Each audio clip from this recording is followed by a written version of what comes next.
Welcome to another episode of Growth Mode. I'm Donnie Boivin, and I'm here to light a path towards conquering the most significant battlefield, your mind.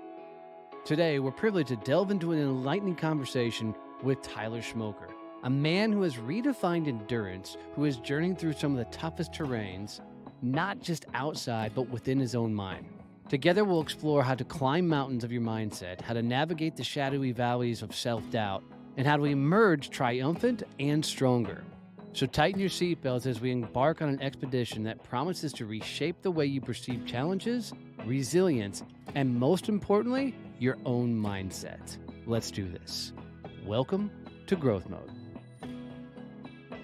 All right, Tyler, dude, I'm a guy that is a sucker to set traps for myself. And what I mean by a trap is accountability is kind of a bitch for me. Sometimes I'm really, really good at it, but sometimes I'm not the strongest at accountability. So I set these traps, like where I will literally put out on social media that I will do X by X, or this will happen and y'all get to experience in my embarrassment if I don't accomplish what I say I can do. Right? Right. And that's worked for me. And I tell you that to say that my dumbass signed up for a Tough Mudder this year, and I'm scared to death because I have not done anything outside of a walking my driveway for the last year. I haven't ran since I was in the Marine Corps.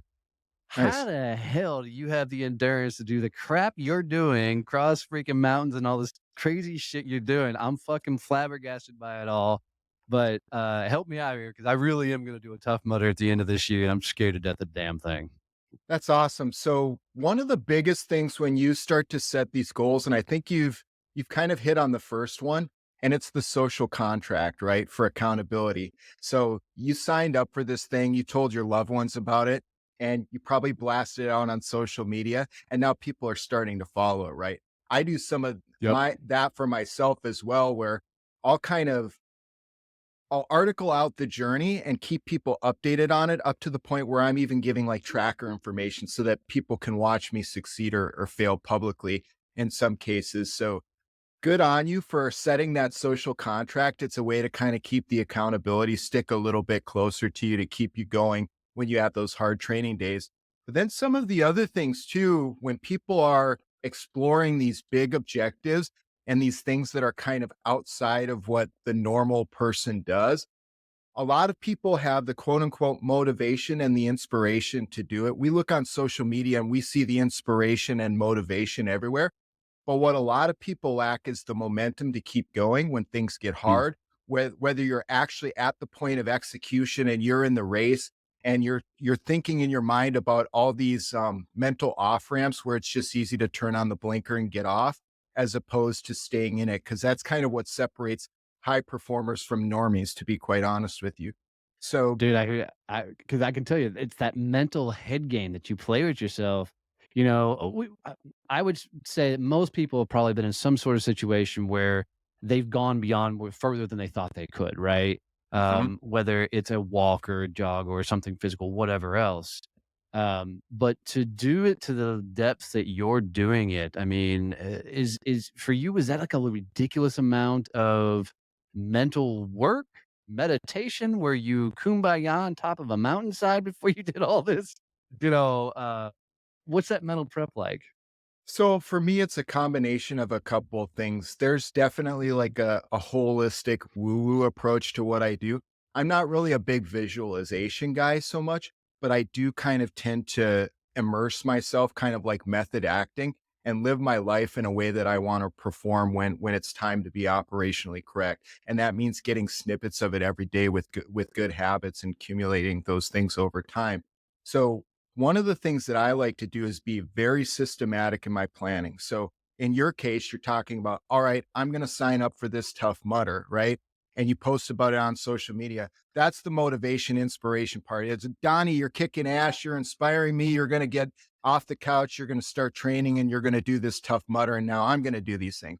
But then after that is the point of momentum where a lot of people start to fall off. Oh, my knee hurts. I've got this past back injury. All these little off ramps that people are just quick to get off of, and then pretty soon you never hear about it again.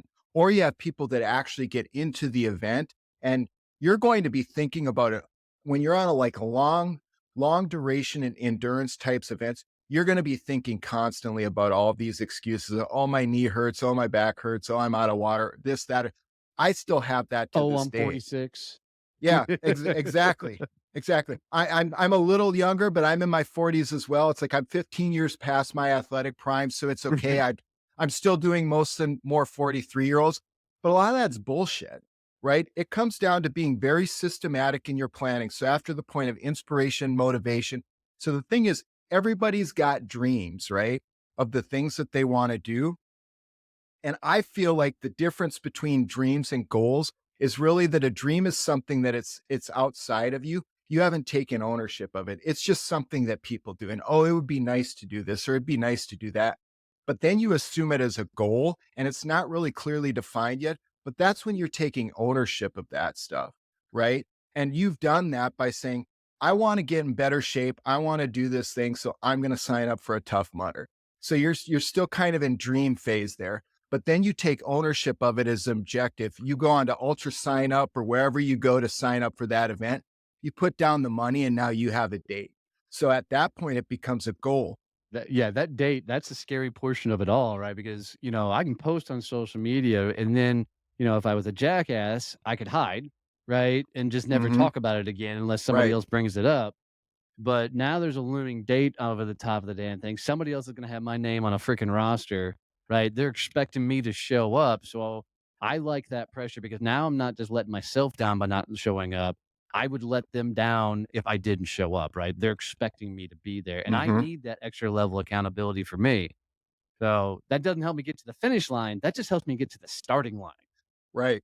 Yeah, So exactly. So you've set the social contract to hold yourself accountable, right? So you've taken a dream, you put it to an objective, right? But then from there or goal, and then from there you're starting to define your objective. It's like, okay, start point is on this date and end point is at this time. Here's my goal. I want to be within this many hours completing this thing or whatever it mm, is, or my goal is just to finish or whatever it is. So you start to set the objectives to that. In the business world, we call it KPIs and you hit target on sales and all this other stuff.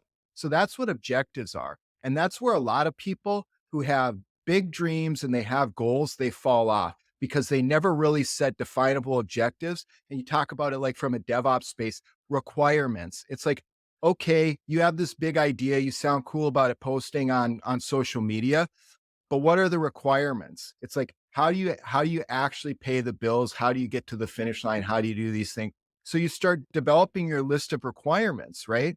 And then from there, you're putting project management on top of this beast. Like I do that with all of these different mountains I've climbed, these different races that I've run, all these different things that I do. It's like I have an idea for this, but then there's a lot of hours I spend where I'm doing digital reconnaissance on Google Earth or in Gaia and all this other stuff. I'm figuring out, well, these are the times I need to make for checkpoints. So these are where my training intervals need to be at. This is what my work rate needs to be. I need to be able to carry this much weight.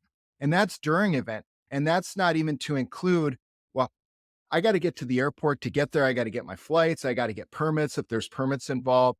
What kind of food do I need? What kind of things can I take on an airplane that I'm going to need when I'm there? Like bear spray. Every time I go to Colorado to climb the mountains, it's like, well, I can't go through TSA with weapons grade bear spray, right? So I have to figure out where am I going to rent bear spray so I don't get eaten by a grizzly when I'm out climbing. So those are all those types of things that come into the operational requirements of achieving your goals and achieving your dreams. It's where the faint of heart start to fall off because that's where stuff gets hard. Everyone likes to talk about do hard things, but then when you're approached with hard things, a lot of people fall off. yeah, 100%. And I agree with you that that's the exact moment because it's the unknowns. It's always the unknowns that get you, right? Like, I'm Hmm. thinking about a Tough Mudder, nowhere in comparison to the level you're doing. It's insane. Um, and just hearing you talking about these KPIs and objectives, I'm like, shit, I don't even know what the course looks like. Like, I got a brief, idea of what it is. Now I'm thinking, shit, do I need to go Google Earth this damn thing and see what's coming up? Because I don't even have a training regiment, right? I don't even have uh, Mark Zolmanoff, who's a buddy of mine who runs a CrossFit gym. He just did a 24-hour Tough Mudder, so I should probably reach out to him and say, okay, Hmm. design me some sort of training regiment for this. Because I'm just a guy that look, okay, that's what I'm going to do. Cool. I'm just going to sign up and do the damn thing. I hadn't even thought about what it's going to take to actually get me across the finish line with that. So, but to your point, it's when it does get tough, when you get to those areas of unknown in anything, it's when confusion happens and overwhelm happens, and you start to really get up in your head because you're like, "Fuck, I don't know how to do this. Where do I find this information?" So for you, is it a series of like people you go talk to? Is it all Google or YouTube? I mean, how do you figure out all these unknowns to be able to not completely kill yourself out on these crazy ass runs? Yeah, so I have a term and it's I didn't make it up, but I like the term. It's called OB, overcome by events, right? And that's when it things start to get hard, you start to get injects, that things that don't go to plan, or your training wasn't maybe quite as adequate, or some of your gear failed, or all these different things that cause people to have these snowball freakouts to the point where again, they're turning on that blinker and they're taking that off ramp to quit, right? So all of that prior planning, and really to answer your question, I pull from a lot of different mediums. So I'm using Google Earth. I'm looking at elevation. I'm comparing that to my relative capacity. It's like, I know I need to go on X amount of miles, and to meet my goal of doing it in 20 hours or whatever the case may be, I need to figure out what's my relative work rate like? Because it's like, we'll use a What simpler. do you mean? What do you mean by work rate? So, for example, say I sign up for a marathon as kind of like a baseline, a flat marathon. It's like, well, Yeah, a if I flat marathon is a baseline. Just go with right. it. But just for the sake of discussion, without a lot of different complexities or logistics around, like, well, like I use a marathon for an example because it's a case where, like, a lot of the off ramps are easier. One of the things I really like about mountaineering is it's hard to quit because Yeah, you have to haul roll down a yourself. mountain, right? Yeah, you have to haul yourself back out of there, and so the stakes are higher.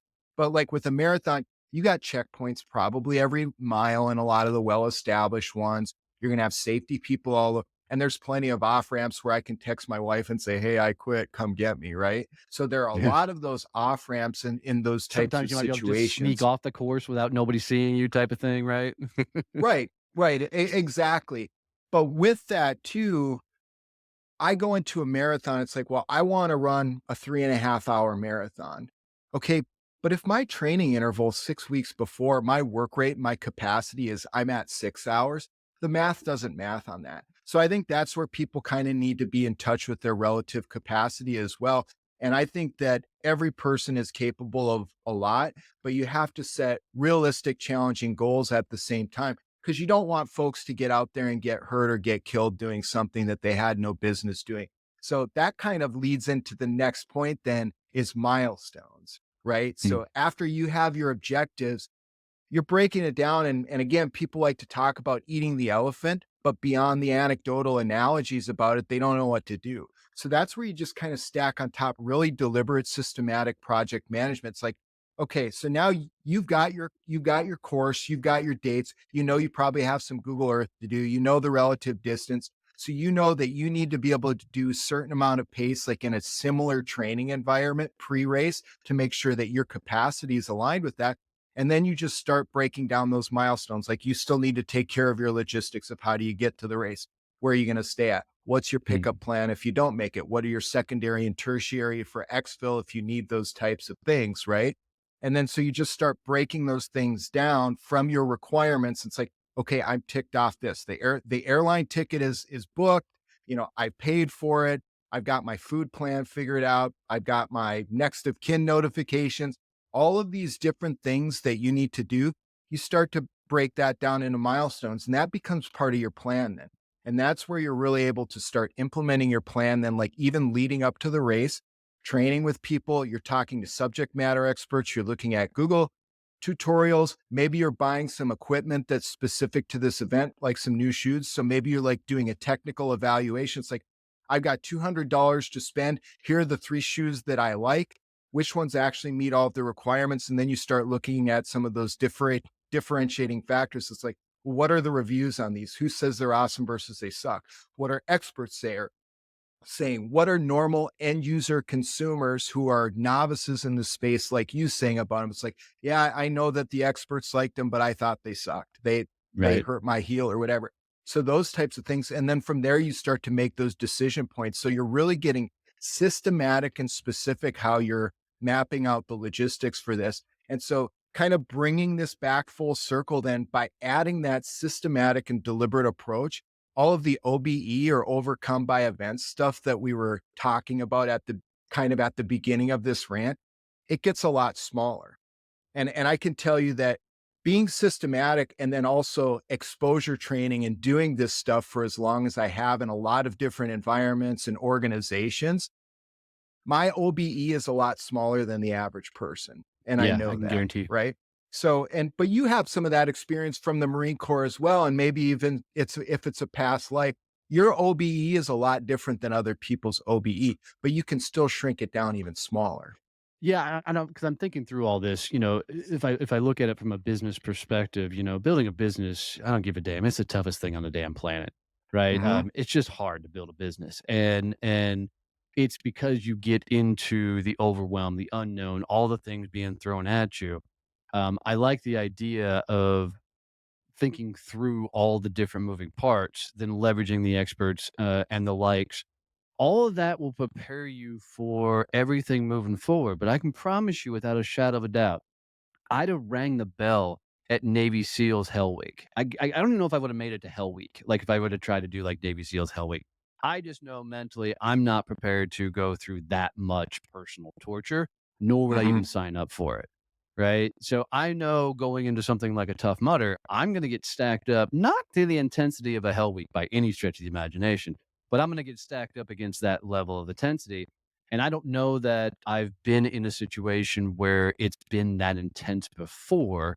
So I'm going into that unknown as well, being prepared for it. It's a lot like building a business. There's a shit ton of unknowns in business that you just have to learn the hard way. Hmm. You can do a lot of prep and planning, but you're going to get sideswiped by shit that you just didn't even know was a thing. And I'm feeling this is going to be the same way when it comes to the Tough Mudder. And I know experience is the best teacher of almost anything, right? So you go through it, you're like, okay, next time I won't do that stupid thing again. Right. What Hmm. else should I be thinking through from a mental game perspective? Should I be looking for all those off ramps and with the potential things that could pop up? Does that make them come to light more quickly, or does that prepare me for when they might happen?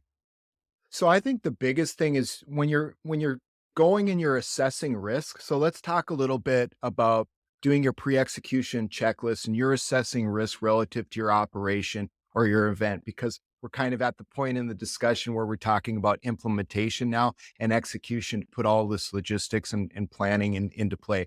So when you look at risk assessment, there are things that you can't plan for everything and Mr. Murphy and Murphy's law is always going to show up when you least For sure. expect him and the shit is going to hit the fan and something that you didn't account for whether it's equipment failure or you ate bad pizza the night before or whatever, something is going to happen that is going to degrade from your work rate and your capacity and your ability to execute, so you need to be able to compensate in other areas for that. So, what you do then with your risk assessment in your implementation phase and pre execution is you start to determine in probabilities what are the higher probability risks that I'm likely going to face at this event, whether it's dehydration, whether I'm exhausted, whether I get a twisted ankle, whether there's a swimming phase and I'm not a strong swimmer, whatever that case is.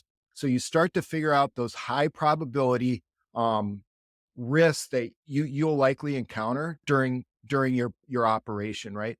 And then from there, among those higher probability, you figure out the higher impact or the higher catastrophe rate type of risk. So maybe there's a high probability that you'll get by a mosquito, but unless you're deathly allergic, who cares, right? Right. So don't focus a lot of effort on that. But if it's I can't swim worth a damn.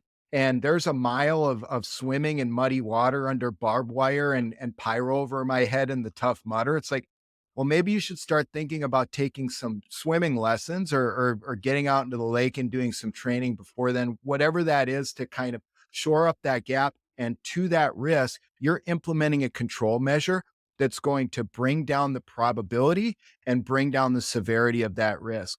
So if you're systematically doing that on all these higher probability and higher severity scenarios, again, that's how we're shrinking that OBE down to where your overcome by events potential gets a lot lower, right? So what's interesting, I love this because what's interesting is I've done what I've always done, which I just signed up for shit and said, okay, I'm going to do that. Right. I haven't done what I need to do, which is actually start researching what the hell I signed up for, right? And start looking for all these things. I just knew that I needed something extreme, like signing up for a marathon. That wasn't going to be enough for me. It's Hmm. because I'm like, cool, it gets to a point where I can just walk that, and Hmm. so there was too easy of an out. I thought, well, I'll just beat the shit out of myself on a massive obstacle course that's going to be tough as hell. Now Right. there's not as many ways for me to back out through this process. But like even building my businesses and the like, I just said, "Oh, I'm gonna go do that," without putting in all the legwork. Now I need to actually go start putting in the real legwork to get this all put together and lined up. So this will be an interesting, and it's going to be fun to really document this journey along, so people can learn as I continue to do this crazy ass thing. And hold I know. yourself to the social contract Yeah, too. I know. That's that right. That's why I do it, so I don't have an out.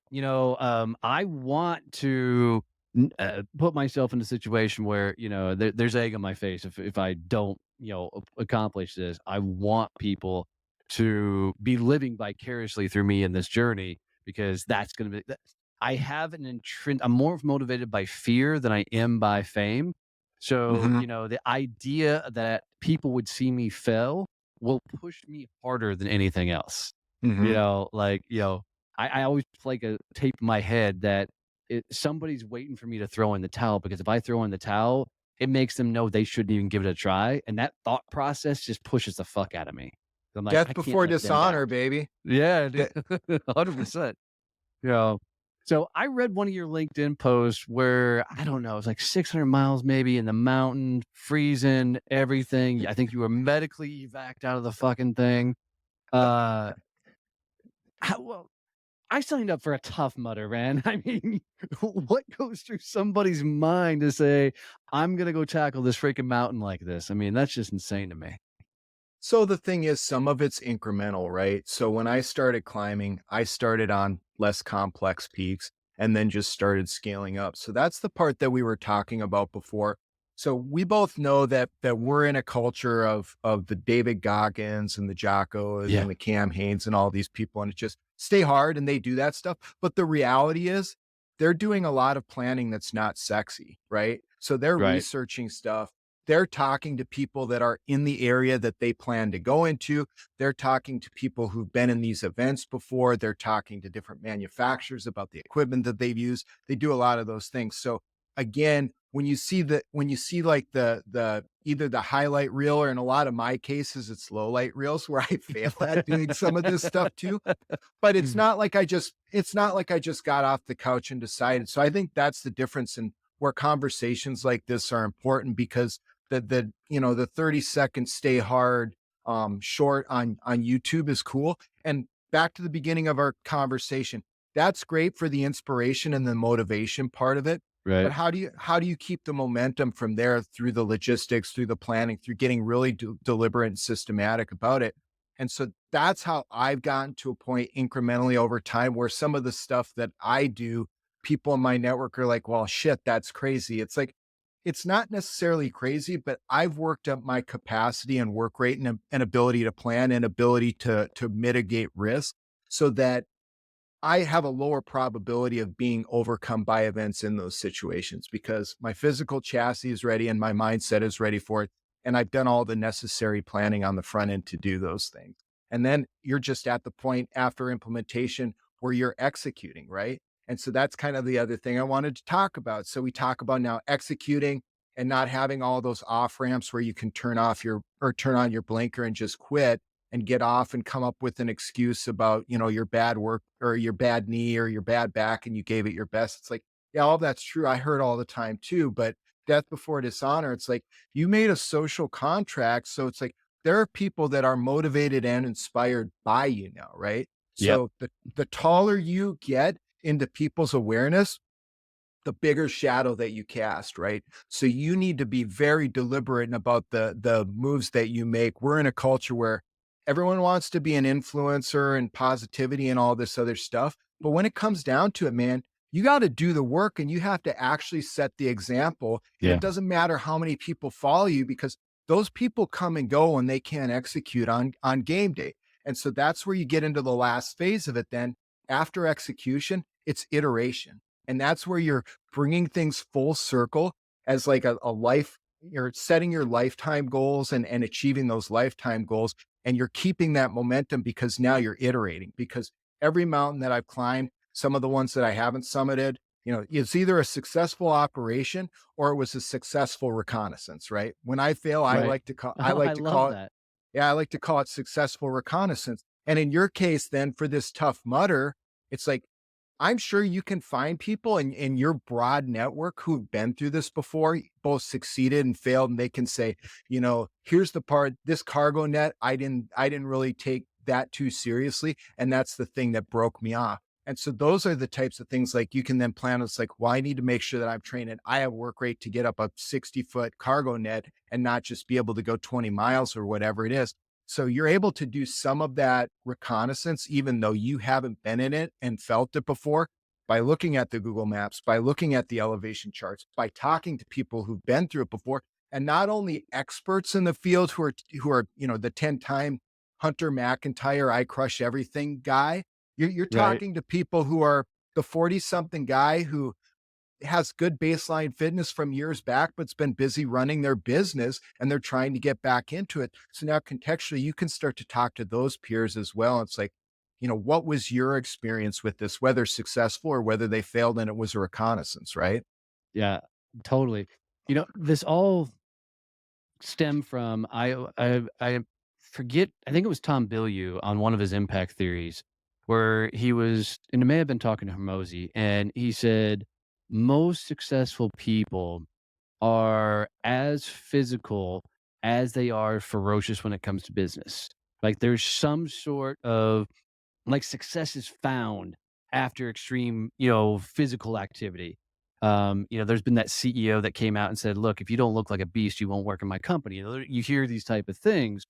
So that's what started me down the path. I'm like, okay, I've got to put something more physical into my world. Let's go put this theory to the test. And of course, I'm going to go as extreme as I can for me because I'm stupid like that or fun like that, however you want to look at it. And Probably both. Stupid right, fun. right.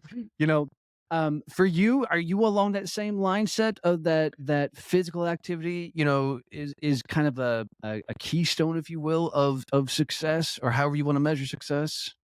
1,000,000%. And I'm so glad to hear you say that, right? I've listened to some of your past episodes and I could see those inklings Yeah. in your comments in there. So it's like, absolutely. Because I think it's kind of a, if you look back to like maybe the early 2000s or the 90s or whatever, you had the guys in the suits. It's like, I'm in charge of this because I'm in charge of this. But it's like, are you really living your life that way? If you're just sitting up in Morton's every night in your closed group, it's like, you're not really a modern executive in my view. It's like, Right. because I don't know a lot of people who are, oh, I'm a high performer in this, but my life's a disaster at home.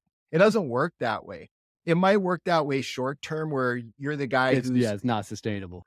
Exactly, and you start to bring it into your work, and the sales guy who was shit hot for 10 years, all of a sudden their wife leaves them, their kids hate them, all this other stuff is going on, and then they got a drinking problem and it all falls apart.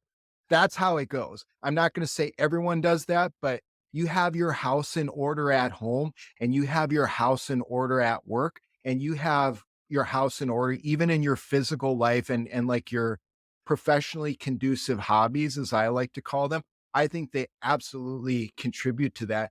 And I think that there is a level of perception there as well. And I think the big change in that has really been with social media, right? Mhm. To where you have executives now who it's not even considered something you should do. If you're an executive or a thought leader in an industry, if you are not transparent with that through social media, then you're letting your professional community down and not doing that. So if you're going to show up, then I'm not going to show up and say, well, I walked around the block and I feel good. It's like, no, it's like if I'm supposed to be at the leading edge of my industry and influencing people to do better, it's like I want to be at the leading edge of all aspects of that. I want to be solving the biggest business problems.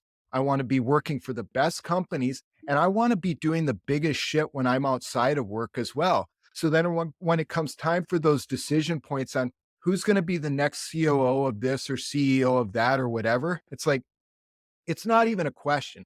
I've already done the work.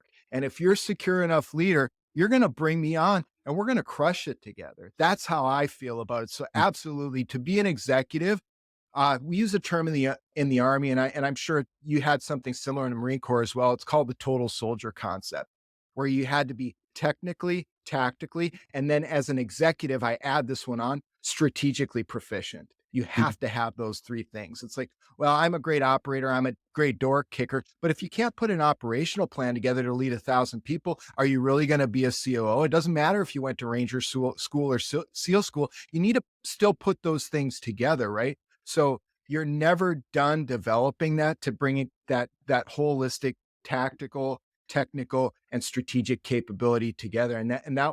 That's what makes a truly rounded executive, in my view. I like it. I like it a lot. I like the add on of the strategic as well because I don't. As I continue to watch these people that are doing some of the things that I want, like I'd love to have a podcast the size of Impact Theory and Hermosi shows and the like. And I know it's a Mhm. long game and I got some work to do, but that's why I bring people on to coach me on the show because I know it sets me apart from almost every other podcast on the fucking planet. That's why I do it. Absolutely. Right. So, but what's fascinating to me about a lot of these guys that I'm following, the Jesse Itlers, the Tom Bilyeu's, these guys, Tom's getting a little too relational on me right now with his content. I have a great relationship with my wife. I don't need all the stuff you're giving me. Go back to business, Tom. I hope he hears that. Um, but you look at these guys like Tom and Jesse and Goggins and all these guys. They're not big dudes, right? They're not your freaking meatheads.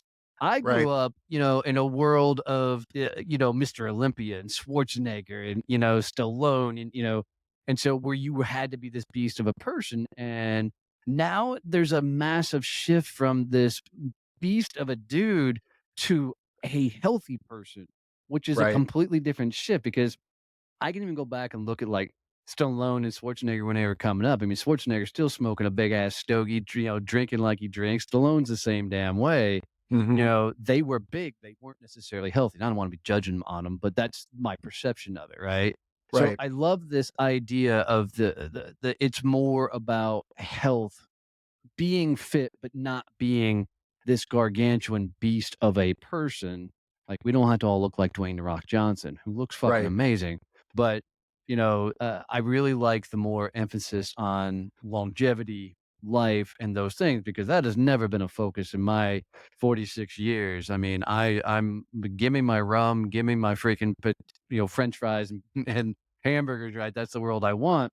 But I Mhm. know that to get to the level I need to get to, that not only do I gotta get physically better in shape and the likes, but I gotta start thinking about my overall health because as Zig Ziglar said, one of my favorite phrases of all times, if we had $1 million freaking racehorse, we would not be filling that $1 million racehorse with rum, beer, cigarettes, cigars and the like. Mhm. So it's all of this is getting me to think more about a complete package, if you will, versus just focusing on this one iteration. So, Yeah, it absolutely. I mean, you become an executive samurai instead of the old executives that do as I say, not as I do, because of my 20, 30, 40 years of experience. It's like you live it and you live it in all aspects of your life. And I like that you're kind of talking about the distinction between like our favorite 80s military movie action heroes. And, you have Stallone or you have Schwarzenegger and Carl Weathers do where yeah. they shake hands and when they've got the 20-inch pipes and all of that. Right. And it's great, but the problem is when they're 60, they probably look like hell and they probably got some heart issues. And so there's some of those other things. But again, those guys are wonderful, not a ding on them. And I was totally into that when I was a kid. It's like, oh, those guys are awesome. They're superheroes. But I think it's more just a matter of it's not good or bad. It's just as our society progresses, we get smarter to what truly healthy is and what truly strong means. So it's not a matter of what was done past generations was bad. It's just we're a little bit hipper to the program now of what truly healthy means. And you were talking a little about it. People aren't as big and bowed up anymore. It's like I'm sure you've seen this too, especially since you've signed up for a Tough Mudder, that you know endurance is kind of like the new thing for executives. And I don't think Yeah. it's going away. Like and since being on LinkedIn more and starting to establish a presence, I'm meeting more and more people from my peer group professionally that are at least starting that journey. And then some of them who are further along it. So they're out doing endurance stuff too. They're out doing climbs, they're doing runs, they're doing all this other stuff to the point where ultra marathons are the new marathon. I remember being an 80s kid, and you probably remember this too. You probably didn't know anyone that ran a marathon, Right. and you may not have even known anyone who knew anyone who ran a marathon, and there were all these theories about women shouldn't run a marathon because they won't be able to have kids after they run a marathon, and, if you run a marathon, it takes 3 years off your life, and it takes 6 months to recover. A lot of that's bullshit, and we know it now. I ran a marathon, my first marathon at 38 years old. I was a sub 4-hour guy, so not super fast, but a respectable time. I was out running 3 days later, right? It's like Right. this isn't that big of a deal. There's incremental steps to get to that point, but I think that our generation now, between the focus on fitness and physicality, and then also we have so much more information that's available to us through all these different media channels. We're able to absorb stuff. So we're truly getting like closer to being like real superheroes because there are all of these sources of information we have to look out to. There are all these people that we can go to for like reconnaissance information that we can apply, and we have information at our disposable or at our disposal. And at that point, we just need to put the effort on top of it. All the tools are there, but are you going to sharpen your sword, and are you going to go into battle? Or are you going to talk about it? Yeah, sure. And I think it's really important to hear that we also, because you go read Goggins' books, and I'm not a big fan of Goggin. I just don't like some of his personal beliefs that just grate at my core. But um, Hmm. uh, when you read something like that, you're like, dude, I'm never gonna go run 100 miles, right? That's just Hmm. never gonna be a thing. I'm not even gonna attempt to pretend that I'd sign up for that. So I have to be careful that I don't put myself in a comparison game of, look, I'm not David Goggins, right? I'm not gonna run 100 miles because an unintentional attempt at that comparison will be the exact thing that keeps me from starting, Hmm. right? And this is the reason to have all of these, particular traps and things I gotta do for myself to get me moving. Um, because I think even people reading your story and the things that you've pulled off or even attempted to pull off, yeah, in my head, it's like, there's no way in hell I would even attempt that. I didn't take into account all the other mountains, right? All the other freaking things you've done prior to. We only get to see the end game, right? We Hmm. don't get to see the training and practice. So I just want to, a lot of people that are hearing this is you got to remember that even if you go look at David Goggins, that dude started as a pudgy high school kid, right? Hmm. That's transformed himself into this beast. Hmm. What made you at 38 years old to say, fuck it, I'm going to go run a marathon? So it's an interesting story. And actually, the marathon kind of came shortly after um, I climbed my first mountain of significance, right? So I was in a training session. I was still in the Army Reserve, not quite retired yet at the time. And it's kind of the Army's first attempt at like performance mindset training. It was okay, and good on them for making the attempt. And I'm sure it's gotten even better since I've left the service and retired. But it's called Master Resiliency Training. And one of the sessions that we had during this is, so me and a lot of my boys are sitting in there and they're asking us, well, what's your dream? And I think that was the question specifically. And one of my friends said, what's your dream? And he said, well, my dream is to climb a mountain someday. And another friend said, I'm going to run a marathon. And I don't remember what I said, right? Um, but I went away from that training period and went back home to my, full-time job or whatever. And I was thinking about it, I'm like, this is preposterous, because it felt to me like it was a thing. And I love this dude, right? It's like, this is a thing that's going to be well, someday I'll do it, coulda, shoulda, woulda. But we talked about before, dreams are kind of outside of us until we make them ours with a goal. Yep. So I basically started doing the research. I didn't know anything about climbing mountains. So I find a mountain that's tall, but not terribly technical. So we could meet the requirements for it with fitness without a bunch of special gear and without a bunch of knowledge or whatever. So I ended up finding this peak, and it was the second tallest peak in the contiguous US, which happens to not be terribly technical, but it's quite tall. So you have to be trained up and ready for it. So I started breaking it out. I figured out all the logistics for it. Then I presented this plan to that guy and a couple of other friends. We ended up going out and doing it. I never mentioned the session that we'd had. And then after, and we ended up summiting it. It was slow, but we were steady, and we got to the top, high fives, pictures, all that good stuff. And then we were eating a burrito, getting ready to leave town. And this guy, he goes, it's always been a dream of mine to climb a mountain. I said, yeah, no shit. That's why we're here. And it hit him, right?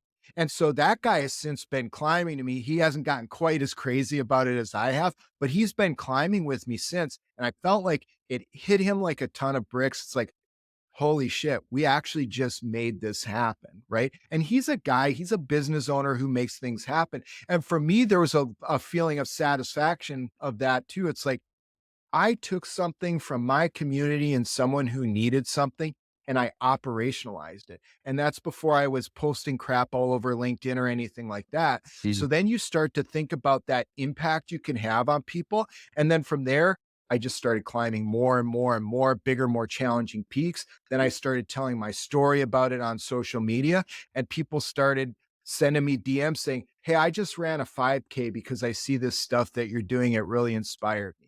Or I planted a garden because I want to eat healthier, and can you give me some tips on composting and all this other stuff? It's like, so maybe I'm not setting the business world on fire, but I know that I'm starting to have an impact with people. And it's like, and that's pretty powerful stuff. And then once you have that, you kind of have that community and social responsibility, plus you have some capacity and skill sets to do those things and set the example.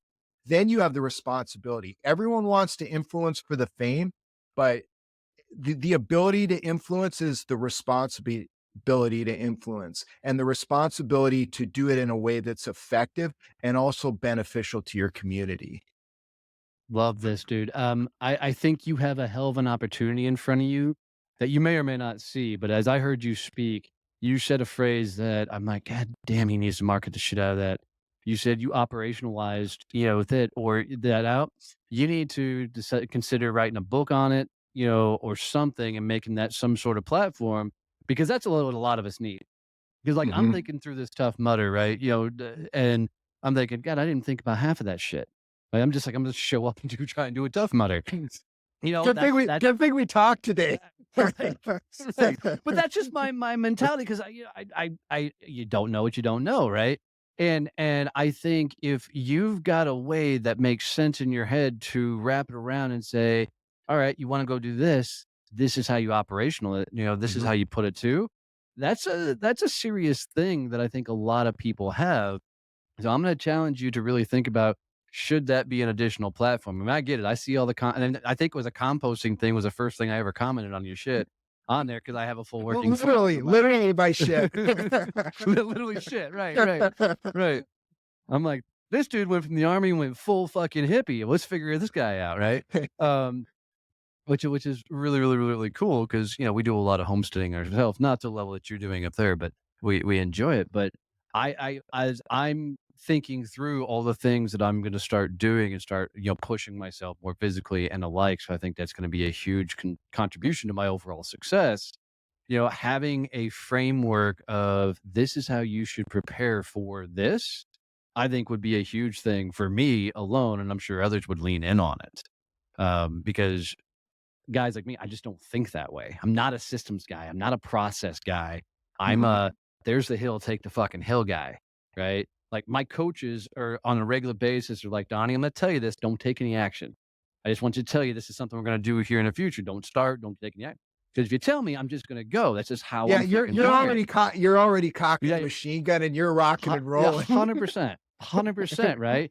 So we need guys like you in our life to be able to go, okay, all right, hold on. Before we just charge the fucking hill, let's think through this.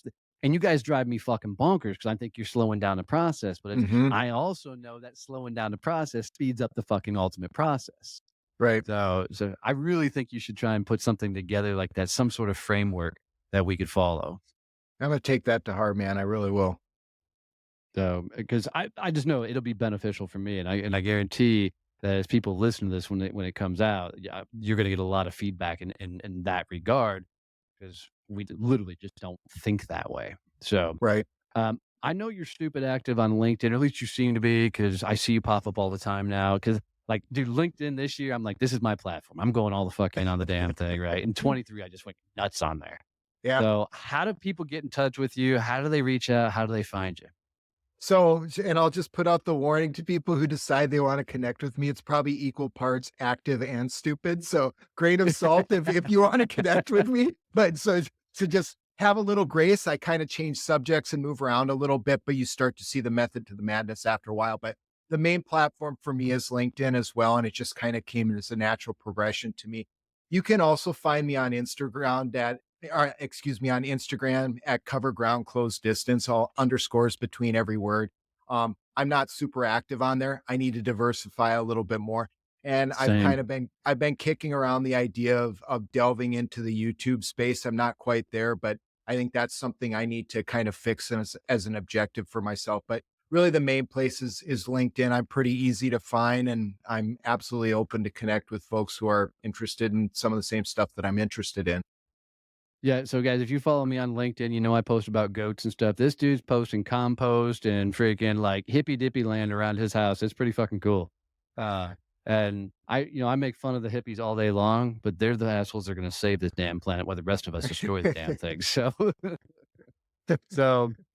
well, guys, thanks so much for hanging out with us. If you're still here with us, do me a favor, take a screenshot wherever you're listening to this thing. Tag me and Tyler in it. If we see it, we'll jump on, we'll comment, we'll engage, we'll show you love. But you sharing those screenshots lets us know that this is the type of content you want to continue to do, you put out. You want me to continue to bring on more people that can coach me through a lot of this stuff. And if there's particular topics you'd like to see somebody coach me through just to watch the monkey, send me those DMs too, because I'll take those challenges on too, because there's a lot of shit that I need to learn. So I'm willing to take it on. But as always, guys, Tyler, thanks for hanging out, brother. For the rest of you guys, love you, mean it. See you. Bye.